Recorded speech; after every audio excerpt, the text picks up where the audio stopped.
Welcome to TMS Insights. It's December 2024, end of the year, Ben. It's been a great year for the share market. Yeah, it has. We've had sort of one of those years where a lot of things have gone right, and definitely still a risk-on appetite. It feels like going into the end of the year, so it's looking like we'll finish close to the highs, hopefully, and everyone will have a bit of a break, and then thoughts will turn ahead to 2025 and what that holds for us. So, but you got to enjoy the good ones when you have them, and this has definitely been a good one. It certainly has been a really good one across Australian equities. Bonds have had a good year. International equities have been the standout, and the US has led the way. Yeah, At the end of year, we were talking in the last one, we'd had the presidential election result, and we saw the positive market influence that had. I suppose to give a colour for next year, because this is what it's all about. What is 2025 look like? It starts with a very business-friendly approach out of the US. Completely. And I think there's a lot of countries looking at the US and thinking, geez, we're going to have to do something here because they're going to pull in so much capital. I was actually reading an article this morning about the number of companies that have been delisting off the London Stock Exchange and moving to America because there's just so much more capital availability there. So it's going to pose challenges for countries. It's going to be, I think, a business-friendly America is going to be probably a pretty good thing. It's hard to see where the sort of slowdown in markets comes from because everything has lined up. Maybe it's interest rates. Maybe we don't get as many cuts as expected. And Trump. Yeah, that's right. Well, that was the little bit of inflationary pressure coming with all the good news of business friendliness. But this year's been a stop-start sort of thing on the interest rate outlook, hasn't it? There was quite a large expectation we end this year with cuts locally. We have around the world, but still to come here. Last week, talking about economics, we had a couple of things. Ben, Michelle Bullock came out and said, we're removing the idea that rates, and inflation are still on the way up. We're pretty confident we've got them under control now, which was good news. And then only the next day, employment data was really strong, almost casting doubt on that outlook. Yeah, and I saw some economists referring to Australia as the miracle economy on the back of that. Just, the job creation that we continue to see despite the pain that's being felt on Main Street. So...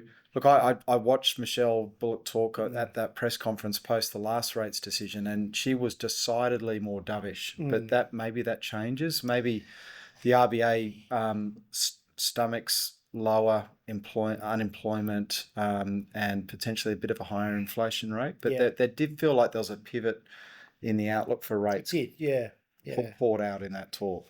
The one negative in that employment data is where the job growth is coming from.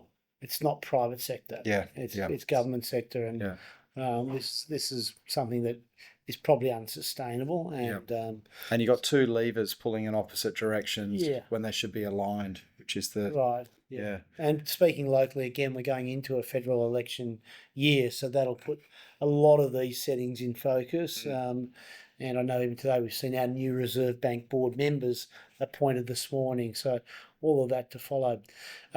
So in terms of the outlook, we remain pretty positive about how equities look. Like we said, there still seems a lot of opportunities for companies to be doing it. You talked about delisting from the London Stock Exchange, a thematic that's grown this year. We picked up on very strongly over the last couple of years is delisting generally. And if you look at 2024, Ben, for TMS, it's been looking at a lot of the unlisted space in that private equity and alts, which we've been talking to clients about and through these insights videos. And I think I'm still going into Christmas and a bit of a break, feeling like it's hopefully going to be a good move. I think reducing some public market exposure, which has been very strong, for some high quality private market exposure, which has treaded water somewhat in the last couple of years. I can see those sort of going back the other way somewhat in the next couple of years, and it feels like we've taken some risk off the table, and also potentially will capture some better returns than just the status quo of where we started the year at.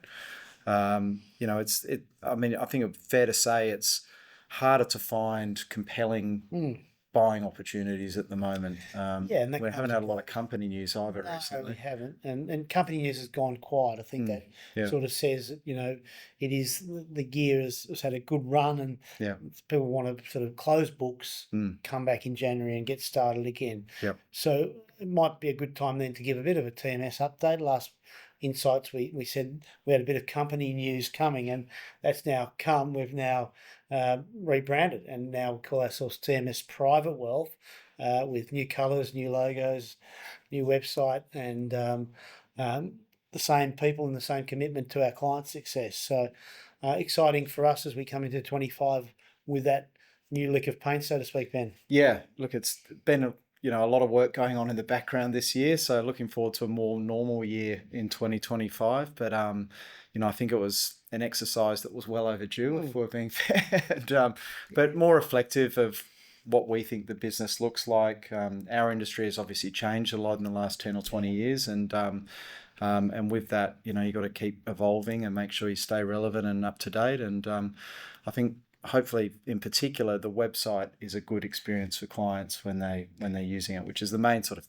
That was our starting point for everybody's Completely. benefit, is this website we want to improve. But then we looked at other things, and like you said, Ben, we're constantly wanting to improve our offering to clients, and so that's why we're doing some of the things we weren't doing 10 years ago. So it makes sense that we've had a look at everything, and we keep charging head very positive about what comes in next year and what it means for clients. So it's absolutely really important. In terms of TMS over the break, every business day the office will be manned, a little skeleton staff perhaps. There's some holidays to be taken, and we certainly hope you, our clients, have a restful break over the Christmas and New Year period.